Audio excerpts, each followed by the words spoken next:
Господи гледачи, добар ден. Добре дојдовте во најновото издание на земјоделската емисија Бразди, издание кое што ве се вуваме од Росоманскиот крај, каде што се најголеми штетите од оние ниски температури кои што го зафати овој крај.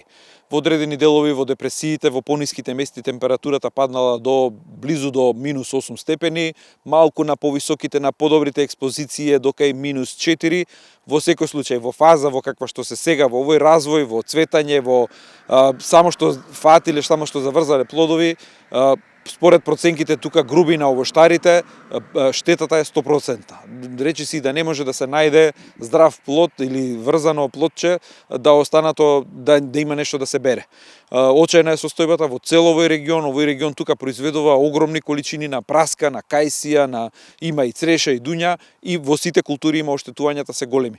Барањата и апелите се сега многу ќе им значи во ваква една година да добијат сериозна поддршка од државата, да добијат што побрзо обештетување, комисиите да излезат што побрзо на терен, да направат проценки, елаборати, обештетувањето што побрзо да се исплати и ако е можно дури апелите се тие да ги добијат и што порано и субвенциите, па по можност да добијат и оваа година да не плаќат водарина. Затоа што укажувањето на овоштарите е дека тие се сега на некој начин со дупла штета, со двојна штета.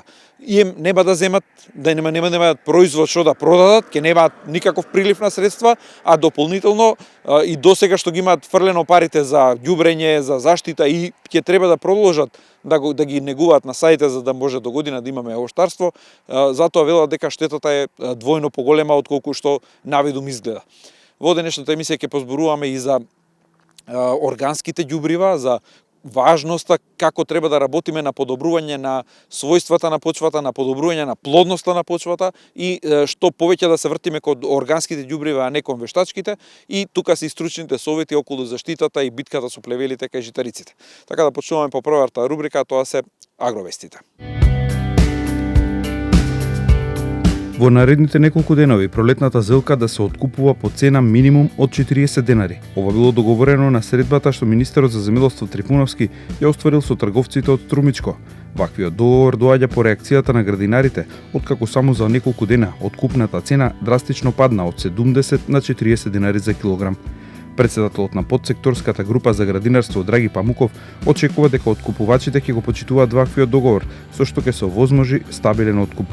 Во меѓувреме од страна на Државниот инспекторат за земјоделство ќе има и засилени контроли со цел да нема менување на цените на дневна основа. По овој договор сепак земјоделците се жалат дека откупувачите почнале со нови тактики да не откупуваат секој ден и да им ги преполуваат бројот на гајби што ќе ги побараат земјоделците потребни за берба. Стабилно е снабдувањето со јајца на домашниот пазар пред великденските празници, информираат од групацијата за живинарство при Стопанската комара, од каде додаваат дека конзумни јајца има во доволни количини, кои се и квалитетни и безбедни. Во Стопанската комора се одржа работен состанок помеѓу компаниите од овој сектор и представниците на ресорното Министерство за земјоделство. Најголемите производители и извозници на јајца најавија активна соработка со дистрибутерите и трговците со цел да се задоволат зголемените побарувачки во овој период од годината, а при тоа цените да останат на конкурентно ниво во согласност со пазарните трендови. Властите ги потсетуваат потрошувачите да внимаваат при купувањето, да ја проверуваат трајноста и потеклото на јајцата, како и да ги поддржат локалните производители. Исплатени субвенциите за овоштарите, лозарите и сточарите. Платежната агенција изврши исплата кон земјоделците во износ од 1.300.000 евра од програмата за финансиска поддршка во земјоделството за 2024 година. Исплатени се половина милион евра за растително производство, и тоа за овошни насади исплатени се 320.000 евра кон 1.200 корисници, исплатени се и 180 лозари за нивните насади во висина од 210.000 евра.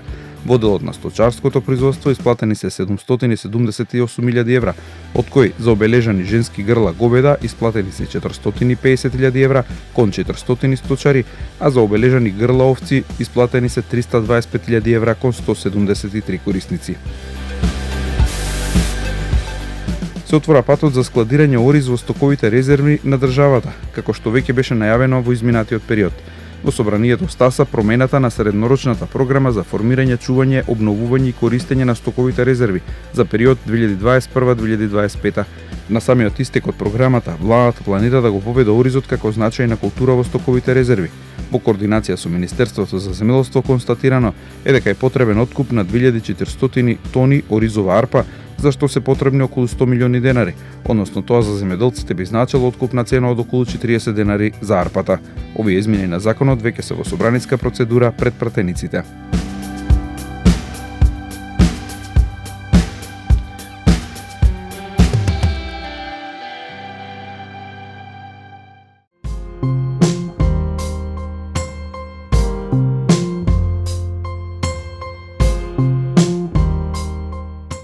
Како што најавивме и во најавата, се јавуваме од Росоманскиот крај што е сериозно погоден од ниските температури кои што пролетва ги зафатија.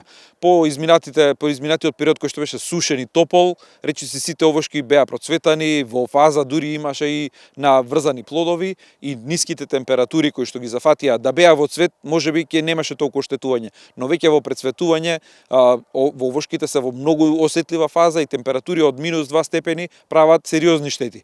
Но овдека температурите падна и до -8, на некои места и до -4.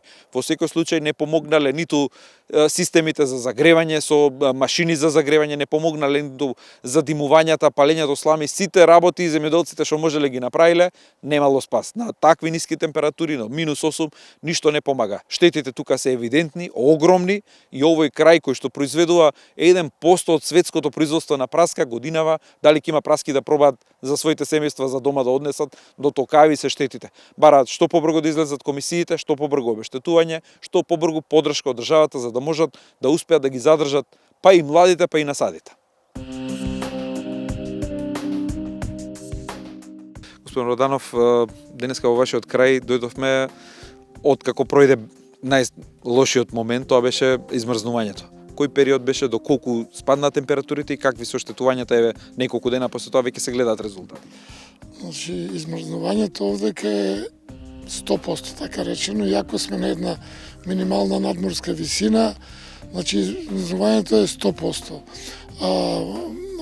Ладното почна више од 11 саатот, 0, и овдека стигна, има метеоролошка станица, стигна до -4,5. А доле ниското, пониското беше -6,7, а најниското Росоманскиот дел беше -7,8. Што значи температурата од 11 саатот како падна на 0 до собалите беше така. Измрзнувањето на праската е 100% нашиот атер, кајсијата 100%, дуњата исто, имаме и дуња, во папка измрзната трешта, сливата. Значи, оваа катастрофа не се памти. Мислам, пред 2 години 300 беше така, и истата слика не е сега. Тогаш ве фати малце по-доцна фаза, сега во цвет. Во цвет, и тоа да ви кажам, оваа година беше многу чудно преку ноќ. Кај ни цвети, што беше, мислам, озбилно интересна работа. Иако покасно расцвети, мислам дека оваа година и ќе бевме пак порано со берба. Но за жал, катастрофа се деси кај нас, измрзна и сега више не знаеме каде и како. А трошковите ни се издадени више 80%. Општината кај нас да се формира комисија и што можат поскоро да ни се исплатат штетите. Нас ни требат парите за одржавка. Ние трошковите ги дадовме, сега ни требат пари да можеме да ги одржаваме и на таков начин да се храниме и ние и овошките. Груба некоја математика имате, чисто да имаме представа колкава е штетата?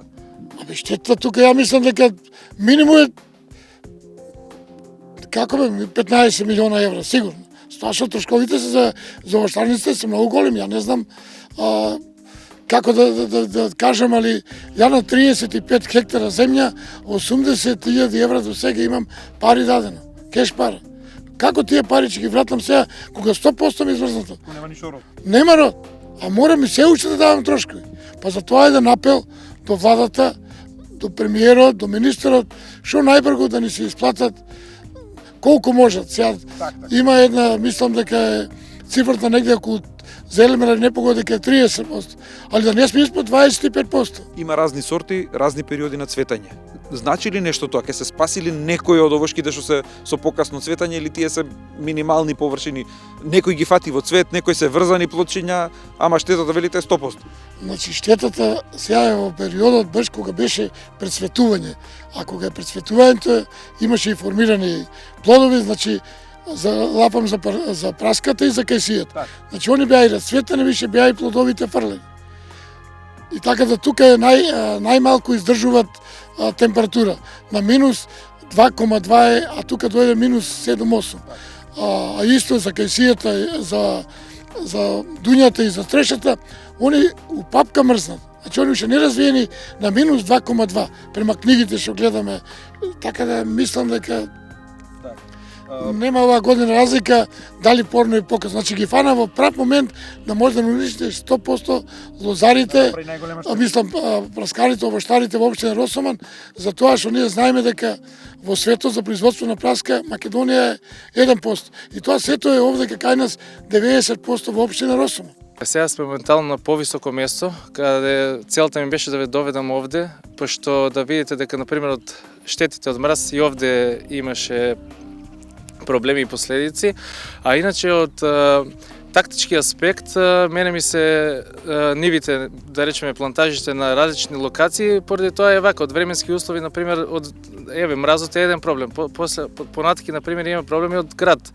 И на едната нива ќе фане, на другата нива нешто да остане, така. Ама во ваква година со вакви студови? Ама во ваква година со вакви студови и тоа беше повеќекратно, не беше само едно утро, беа повеќе утра.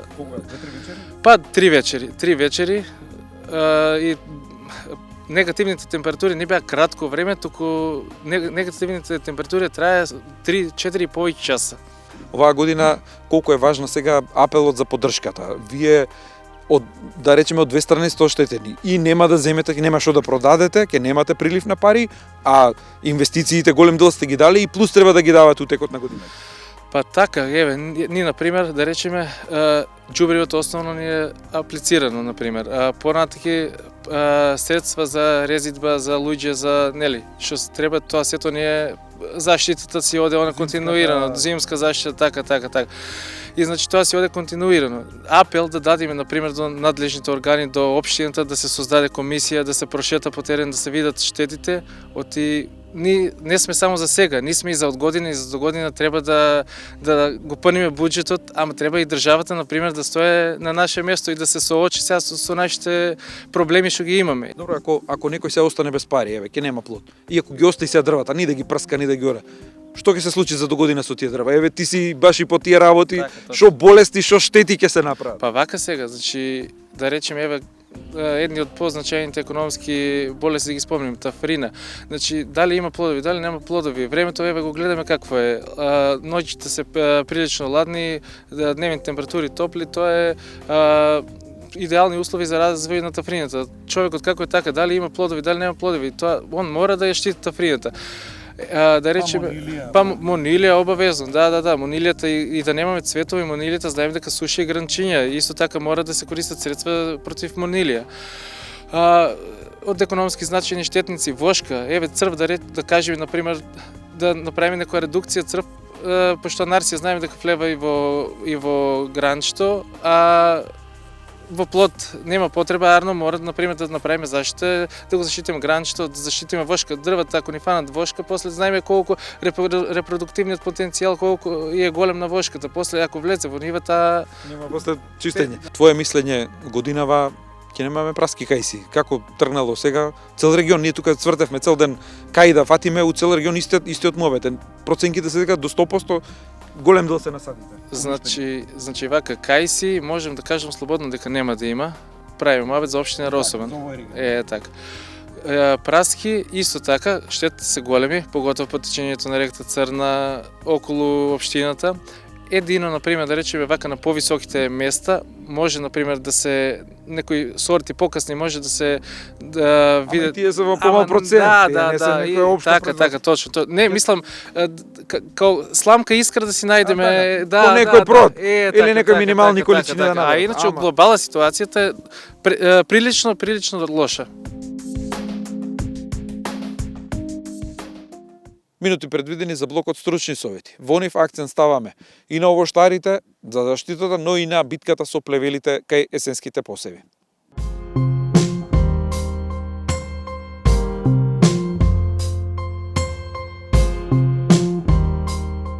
Во вториот дел од емисијата ќе зборуваме за важноста на подобрувањето на квалитетот и својствата на почвата, односно за примената на биолошки, органски ѓубрива, природни ѓубрива, наместо навиката да редовно да се свртени земјоделците само кон вештачките минералните ѓубрива. Важноста за органските ѓубрива, оние земјоделци што ја примениле, ја знаат од многу аспекти, поголеми приноси, поотпорни растенија. Делот насадите кои што се третирани со овакви ѓубрива имаат поголем имунитет и немаат проблеми со измрзнувањата, онаму каде што увиделе каква е важност од примената на органските ѓубрива. Нашето укажување е дека треба сериозно да се размислува, треба државата да воведе некакви механизми за стимулација за употреба на ваквите органски ѓубрива за подобрување на својствата, а исто така многу значаен е фактот што секој сточар да има минимум 10 крави, тој има некаде годишно по околу 100 тона арско ѓубре. Со примената на калифорниските црви може да добие ѓубриво кое што има сериозна вредност на пазарот, може да добие вредност дури поголема од купот на млекото. Ваквиот поттик за сточарите може да биде во иднина многу сериозен ако се зафатат со одгледување на калифорниски црви и од ѓубрето да си прават ѓубре од калифорниски црви. Господин Вуксановиќ, дојдовме да поразговараме со вас како еден од поискусните во оваа работа, можеби пионерите кои го пробивавте производството и прихраната со органски ѓубрива, со нешто природно, со нешто што навистина им помага на земјоделците. И еве, зад вас имате еден долг период на производство. Како го прифаќаат земјоделците низ годиниве? Дали полека расте свеста, расте разбирањето кај земјоделците, се ширили муабетот од еден на друг, кои што примениле органски ѓубрива, да сватат дека само во природата и лекот и спасот? Земјоделците сакаат да работат органско производство. Значи, ова ѓубриво се користи и во органско и во конвенционално. Меѓутоа, во Македонија не може да тргнат напред. Значи, не може да го продадат својот производ како органски производ. Па не може ни како обичен производ да го продадат. Или ако го продадат, па и не им ни плаќаат и све е проблематично. У Србија гледам, само у тој топлички крај, 50.000 тони органски производи продаваат надвор. Знаете што значи 50.000 тони? Тоа се малини, јагоди, капини, сливи, значи овошни насади и шумски плодови. Во принцип се работи за ѓубре од калифорниски црви. Важноста ја откриле можеби уште старите египтјани, сме го збореле неколку пати, но еве милениуми прошле од тогаш, ние уште не можеме да сватиме што благодет ни дала природата. Што е тоа што го прават калифорниските црви и што на крајот тоа ѓубре од калифорниски црви значи за едно растение? Значи, порано имаше само гранулирано ѓубриво или биохумус од калифорниски црви, ние го патентиравме како гристал. Во свегде во светот работат за полесно да се применува, значи сега пред 20-30 години или системи капка по фолиерно прскање, ние ни побарава да направиме во течна состојба и успеавме од тој биохумус кој се смета за едно од најквалитетните природни ѓубрива на земјина топка, успеавме 99% да извадиме све што има од него. А да го направите течно? Течно, значи за полесно. И кога го правевме ова ѓубриво, ја експериментирав 3-4 години и сакав да направам најефтино и најквалитетно ѓубриво. И успеав во тоа.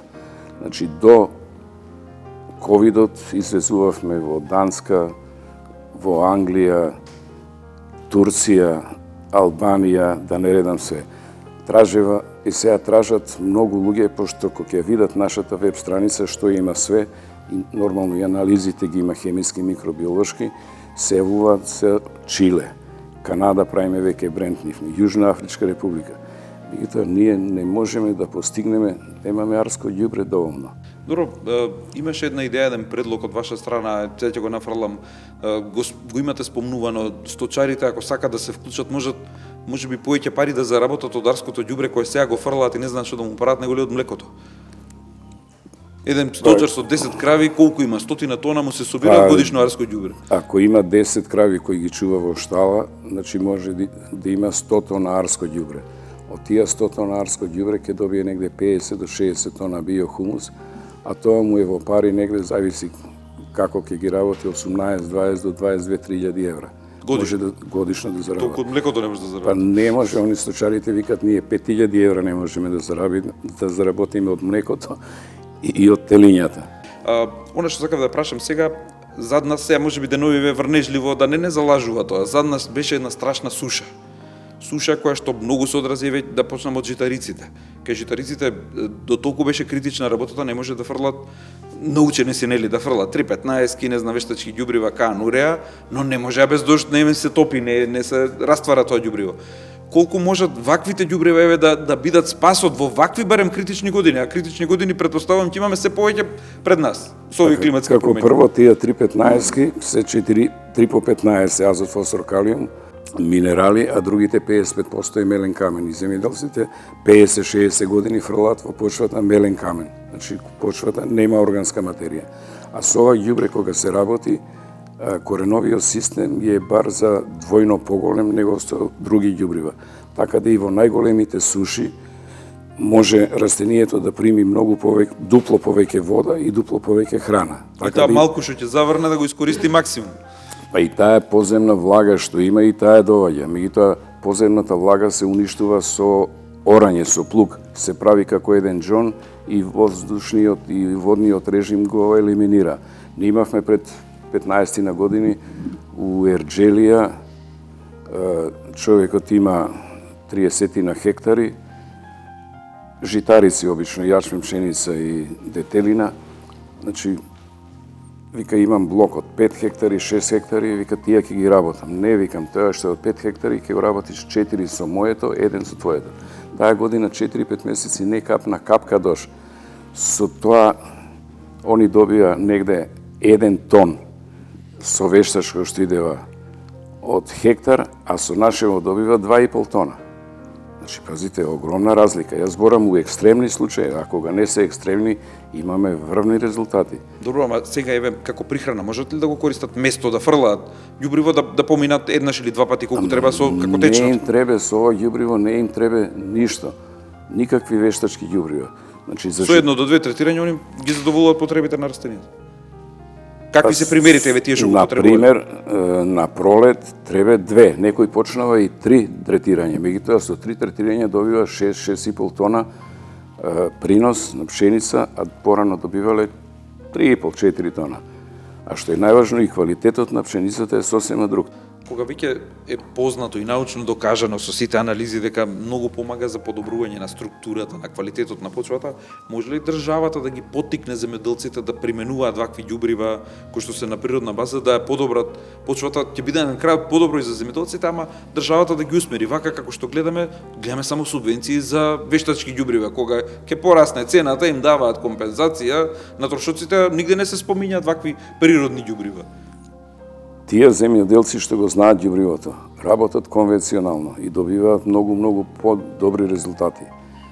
А имаше многу луѓе кои работеа во органско, меѓутоа не можеа да го продадат, немаше иницијативи од државата, немаше добри субвенции и сите прекинава. Затоа што не може. А иначе со ова ѓубриво, оно може да го регистрираме по квалитетите како ѓубриво, како подобрувач на почва, пошто е подобрувач, почвата е многу подобрува, како биостимулатор, во голема мера е заштита од болести, заштита од измрзнување и сега како најважно заштита од топлотни удари. Бидејќи растенијата имаат избалансирана исхрана, имаат многу поголем витамин С во себе ствараат, а тој или аскорбинска киселина, а тоа е према ФАО и Светската здравствена организација за храна, тој витамин С е мерило за квалитет на земјоделските производи. По тоа се ориентираат.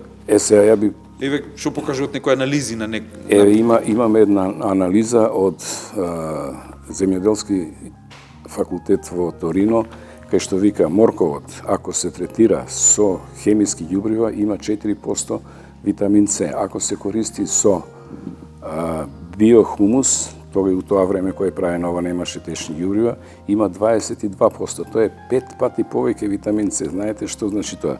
Гравот има 10% со хемиско, 42% со органски ѓубрива. Тоа е 4 пати повеќе. Пиперот 150, 320, да не едам сега натака. Сите се скоро 4 до 5 На пати. крај би кажал, јаболкото има 5% со хемиски, а 32% со Таму е најдрастична биохумус. разликата. Тоа е 600 пати или 6 пати повеќе, а крушката 7 пати повеќе или 700%.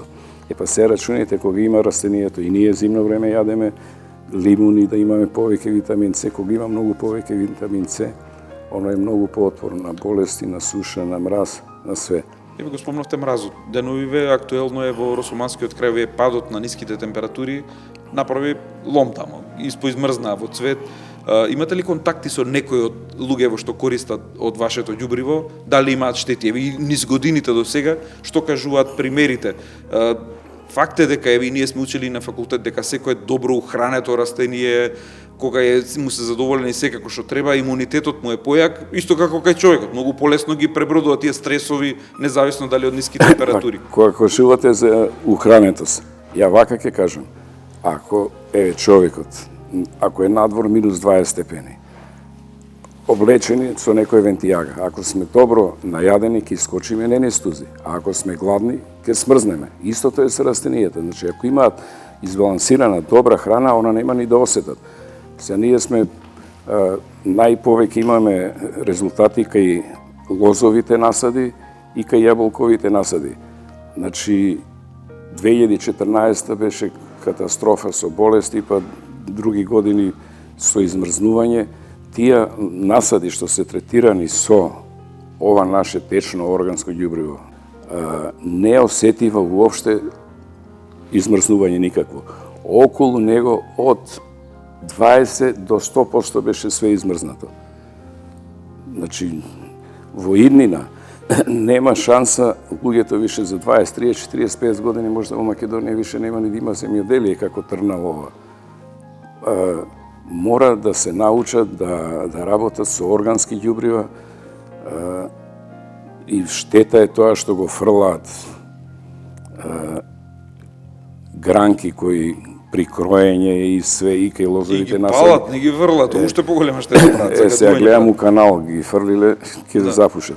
Значи, они треба да се измулчираат, кога се прска со ова ѓубриво, пошто има преку 100 милиарди корисни почвени бактерии, тие гранки, тој отпад све ќе скапе и ќе се направи еден слој, хумусен слој, кој што ќе го штити коренот од временските непогоди, ја ќе кажам. Пеколни горештини од испарување. Порано сме имале на 10-15 години еднаш годишно, на 15 години ќе дојде Една лоша. Една лоша што 42, 43, 45 степени. Сега имаме на 3-4 години, ланска година имавме за една година 2 пати, ама многу подолго трае тој период на високи температури, а што е најлошо, па и ноќните температури не се снижива да може да помогнат и они останават толку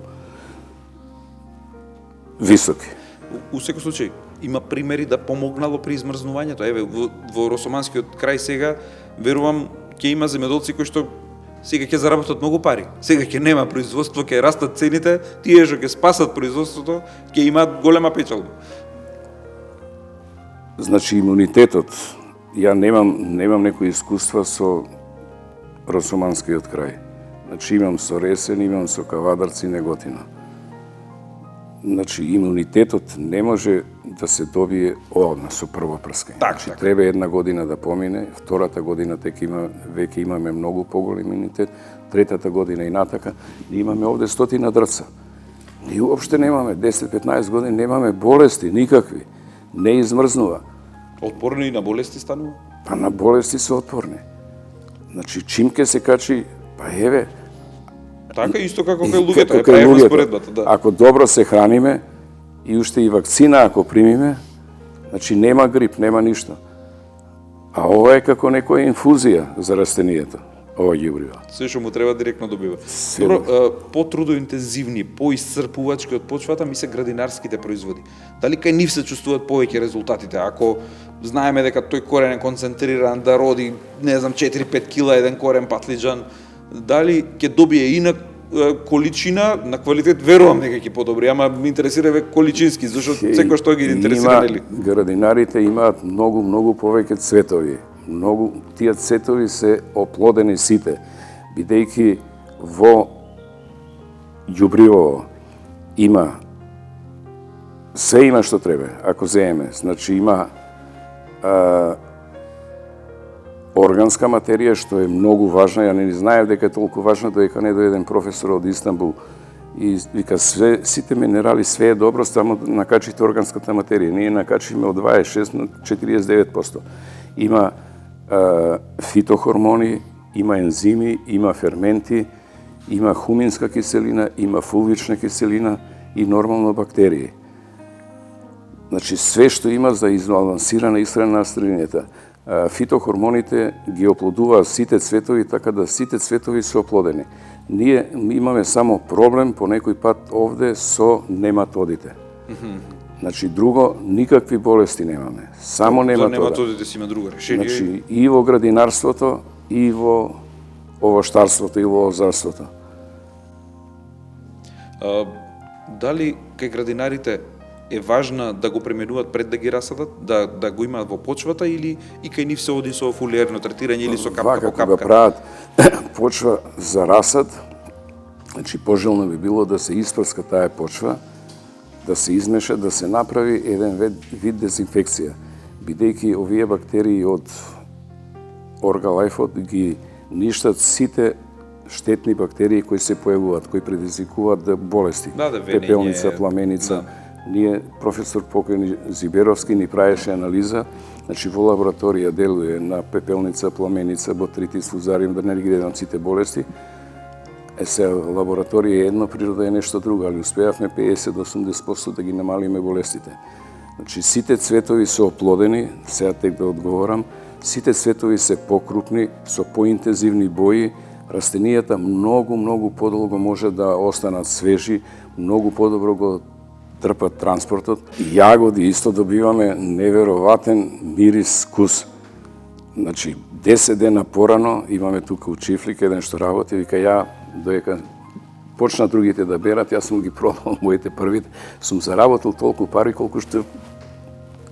Така, тутунот е една од културите која што ја има низ Македонија, многу земјоделци одгледуваат, многу живеат од тоа. Помага ли кај тутунот? Што може да помогне кај тутунот? Помага, значи ја пред 20 на години прашив еден професор од институт Тутун дали може со органски ѓубрива. Не, вика само вештачки. Ја не го нудев. Кој ќе ме прашаше, викам не знам. Пред 7-8 години во Дебреште беше лоша година, расадите им беа на пропаѓање. Ај, викам да му пратам на човеков, викам слушај, и така ќе ги уништите, пробајте. Вика за 4 дена се дигнава расадите. И после продолжуваат да прскаат. За тутунот би требало барем 1-3 пати да испрскаат во годината. Тутунот има потешки листови, покрупни листови, кога се исуши има златно-зелена боја, златно-жолта боја. И може да иде една категорија плюс него со ова.